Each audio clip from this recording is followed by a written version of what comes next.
নমস্কার বন্ধুরা, সবাই কেমন আছো? আশা করছি সবাই ভালো আছো, সুস্থ আছো। আর আমরাও সবাই ভালো আছি, তবে মেয়েটার একটু শরীরটা খারাপ। আজকে সকালে ওদেরকে করে দিলাম এগ রোল, আর মেয়েকে এখন নুন চিনির জল করে দিলাম। মেয়েটার বড্ড শরীরটা দুর্বল হয়ে গেছে, তো একটু আমার মনে হলো নুন চিনির জলটা খেলে ওর শরীরটা হয়তো কোথাও থেকে ওই দুর্বলতাটা একটু কাটবে। তো সেই জন্য ওকে করে দিলাম। তারপরে আমি এখানে চলে এসেছি, দেখো ওয়াশিং মেশিনে আজকে জামা কাপড় কাচাকাচি করব। অনেক দিন হয়ে গেছে জামা কাপড়গুলো সব জমে রয়েছে, আর আমি তো রোজের জামা কাপড় মানে যে জামা কাপড়টা আজকে পরলাম সেটা জল দিয়ে ধুতে পারি না, মানে ধুয়ে পরতে পারি না। আমি ওই রেখে দিই, সপ্তাহে হয়তো দুদিন ওয়াশিং মেশিন চালাই, তখন এই জামা কাপড়গুলো ওয়াশিং মেশিনে দিয়ে দিই।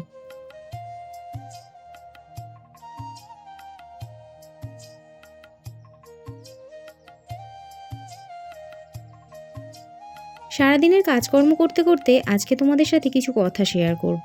হ্যাঁ, বলতে পারো আমার মনের মধ্যে এই প্রশ্নগুলো খুবই জাগে।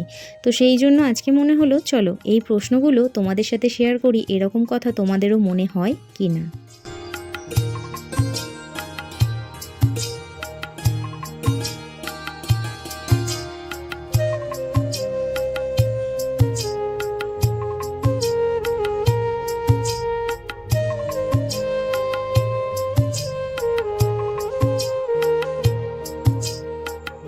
আচ্ছা, একটা কথা বলো, বাবা মারা যখন সন্তানদের পৃথিবীতে নিয়ে আসে, মানে পৃথিবীর আলো দেখায়, তখন কি তারা মনে করে যে এই সন্তান বড় হয়ে আমাদেরকে খাওয়াবে, আমাদেরকে যত্ন করবে সমস্ত কিছুটা? কি জানি না, আমার তবে এরকম চিন্তাভাবনা নয়। আমার চিন্তাভাবনাটা সম্পূর্ণ আলাদা। সন্তানকে যখন নিয়ে এসেছি, পৃথিবীর আলো যখন দেখিয়েছি, তখন সেই সন্তানের সমস্ত দায়িত্ব কর্তব্য কিন্তু আমার। তাকে মানুষ করে দেওয়ার দায়িত্ব আমার। তার লাইফটা সেটেল করে দেওয়ার দায়িত্ব আমার। তারপরে সে আমাদেরকে দেখলো কি দেখলো না, এরকম চিন্তাভাবনা আমার মধ্যে নেই। আমি প্রথম থেকেই তোমাদের দাদাভাইকে বলি যে ছেলে মেয়ে দুজনকেই মানুষ করে দেব। তারপরে তাদের যদি মনে হয় বাবা মার সাথে থাকা উচিত, থাকবে। তারপরে যদি মনে হয় যে না, বাবা মার সাথে থাকবো না, নাও থাকতে পারে, সেটা নিয়ে আমার কোনো সমস্যা নেই।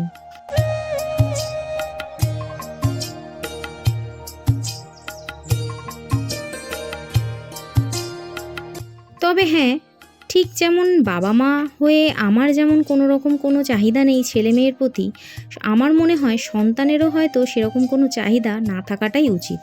ওই যে এখন কিন্তু বেশিরভাগ সন্তানরাই দেখি গিভ অ্যান্ড টেক, শুধু সন্তান বলে নয়, বাবা মারাও সেই গিভ অ্যান্ড টেক পলিসিটাই চলে। মানে তুমি আমাকে দেখো, আমি তোমাকে দেখব, বা আমাকে জন্ম দিয়েছো, আমার কর্ম তোমাকেই করে দিতে হবে।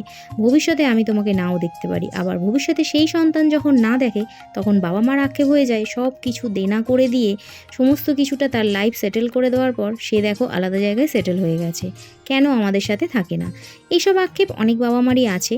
তো এরকম তোমাদেরও আছে? মানে তোমরা কীরকম চিন্তাভাবনা করো যে সন্তানকে বড় করে দেওয়ার পরে, সন্তানের সমস্ত কিছু করে দেওয়ার পর সন্তান যদি তোমাকে না দেখে, তোমার মনেও এরকম কি দুঃখ জাগবে? আমার মনে হয়তো এখনও পর্যন্ত নেই, আমার মনে এরকম কোনো দুঃখ জাগবে না।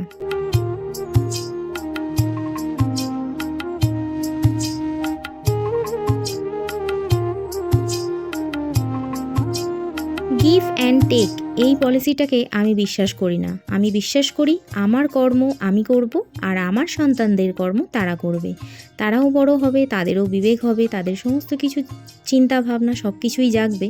তো সেগুলো থেকে তারা যেটা ভালো বুঝবে সেটাই করবে। তবে হ্যাঁ, শিক্ষা তো আমাদেরকে দিতেই হবে। সমস্ত কিছু চিন্তা ভাবনা মাথায় রেখে তাদেরকে বড় করেও তুলতে হবে, আবার তাদেরকে ভালো শিক্ষায় শিক্ষিতও করতে হবে।